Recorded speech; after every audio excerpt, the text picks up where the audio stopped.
people have a lot of wisdom. We heard some of that wisdom today. We heard about the difference between needs and wants. We heard about wisdom around planning and taking baby steps to reach goals. We heard about the wisdom of seeking help when you need help or want help. We heard about the wisdom of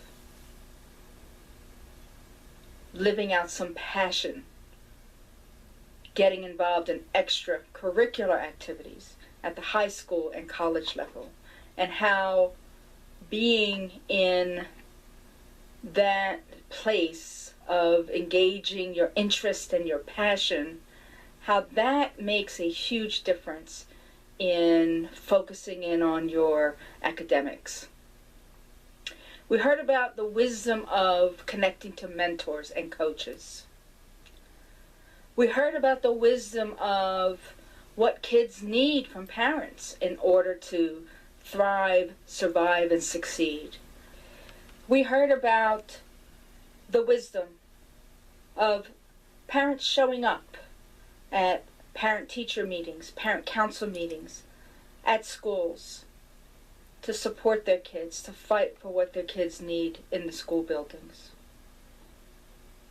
We heard about never giving up, staying determined, staying focused, locked in on goals, but also being wise enough to know when your interests change and to reframe and rethink your goals, as Indigo has done here.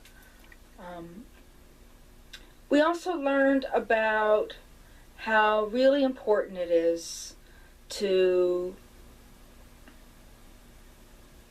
take care of yourself. How important it is to recognize what you don't have and to have the courage to reach out and seek out others to get the support and resources that you need.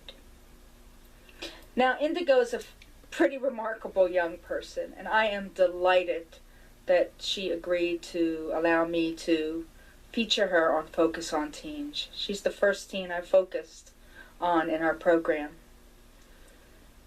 I'm delighted that she agreed to do that, and that special guest appearance by her little sister Brittany. We can see why Indigo is Brittany's role model. She's a role model for many teenagers. And I want to end this episode by saying, I think a fundamental failing that we have as adults, and I even venture to say as parents, we fail to listen to our kids. We fail to listen to teenagers. They're thinking about things all the time, thinking about the world, thinking about their place in it. They have important insights and criticisms and questions and ideas that we can certainly listen to and maybe even make use of. I do think that's a failing that we have.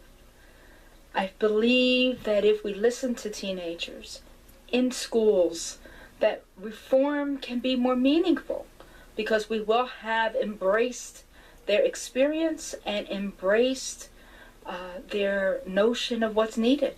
As Indigo suggested here, we got to take a look at all the testing and all the ways we may be teaching to test, and rather, build in more supports for teens so that when they come out of high school, it's essential that they hit the ground running in their literacy and English and grammar. If not for the reason of financial imperative to do that, certainly from the point of view of, delimiting frustrations on the part of young people. We lose far too many young people from education because sometimes they feel like they just can't achieve and succeed. We've got to give them hope and give them, manageable steps toward success. But those aren't my words. That's the word of one teenager. And I think if we listen to more of them, our high schools can be radically transformed. If we listen to more of them, our neighborhoods and communities and other institutions can be radically transformed. They have a lot to say, a lot of important things to say. So, I'm glad I spoke less this episode. It's a lesson to me, it's a lesson to you. We need to talk less and listen more. And those are doctor's orders.